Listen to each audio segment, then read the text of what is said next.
ఈరోజు బాబు షూరిటీ మోసం గ్యారెంటీ అనే కార్యక్రమం ప్రజలకు ఎన్ని రకాలుగా హామీలు ఇచ్చాడు, ఎన్ని రకాలుగా మోసం చేశాడు. కాబట్టి ఆయన చేసినటువంటి ఆ మోసాన్ని ప్రజల దృష్టికి తీసుకుపోవాలి. ప్రజలందరికీ కూడా ఒక అవేర్నెస్ తీసుకొని వచ్చి రేపు తెలుగుదేశం పార్టీ నాయకులు వస్తే మాకు ఇస్తామన్నటువంటి పథకాలు మీరు ఎందుకు ఇవ్వడం లేదు అని ప్రజలు నిలదీసేలాగా వాళ్ళలో అవేర్నెస్ తీసుకురావడానికి ఈ కార్యక్రమం తీసుకుంటున్నాం.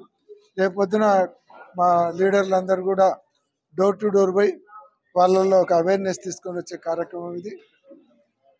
నేను అచ్చెన్నాయుడు గారు మాట్లాడుతూ చెప్తున్నాడు, ఈ స్త్రీనిధి ఇవ్వాలంటే 18 సంవత్సరాలు దాటి మహిళలకు 1500 చొప్పున ఇవ్వాలంటే ఆంధ్ర రాష్ట్రాన్ని అమ్మాలి అంటున్నాడు.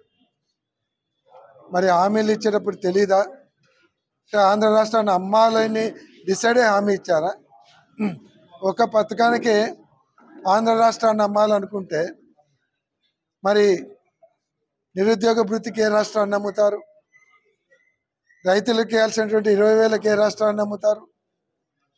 ఈ బీసీ ఎస్సీ ఎస్టీలకు 50,000 సంవత్సరాలు దాటిన వాళ్ళందరికీ 4,000 ఇస్తామన్నారు. దానికోసం ఏ రాష్ట్రాన్ని అమ్ముతారు? రైతులకు 20,000 చొప్పున ఇస్తామన్నారు. దానికి ఏ రాష్ట్రాన్ని అమ్మాలని మీరు హామీలు ఇచ్చారు? అంటే ముందే ఏ రాష్ట్రాన్ని ఏ పథకానికి అమ్మాలని మీరు హామీలు ఇచ్చారు? 40 సంవత్సరాల అనుభవం ఉన్నటువంటి మా నాయకుడు అంటారు, 40 సంవత్సరాల అనుభవం దేనికోసం? ప్రజలను మోసం చేసే అనుభవమా?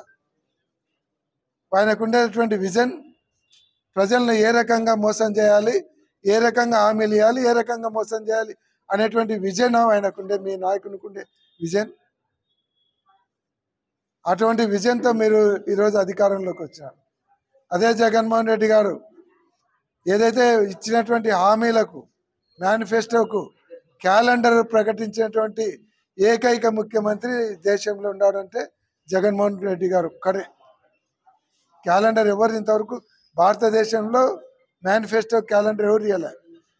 సంక్షేమ పథకాలకు క్యాలెండర్ ఇచ్చింది ఒక జగన్మోహన్ రెడ్డి గారు ఇస్తే మీరేమో అన్ని హామీలు ఇచ్చి ప్రజలను మోసం చేసి అధికారంలోకి వచ్చి ఈరోజు ఆ రాష్ట్రాన్ని అమ్మాలి, ఈ రాష్ట్రాన్ని అమ్మాలని ప్రజలను అవహేళనగా మాట్లాడతారా మీరు? చాలా దుర్మార్గం. రేపు మీ నాయకులు ప్రజల దగ్గర పోతే ప్రజలు నిలదీస్తే మొహం ఎక్కడ పెట్టుకుంటారు? ఈరోజు ప్రజలు కూడా డిసైడ్ అయినారు, మీరు గినక వీధులలోకి వస్తే ఎంట పడాలని డిసైడ్ అయినారు. జాగ్రత్తగా ఉండాలని కూడా వాళ్ళకు తెలియజేస్తాం.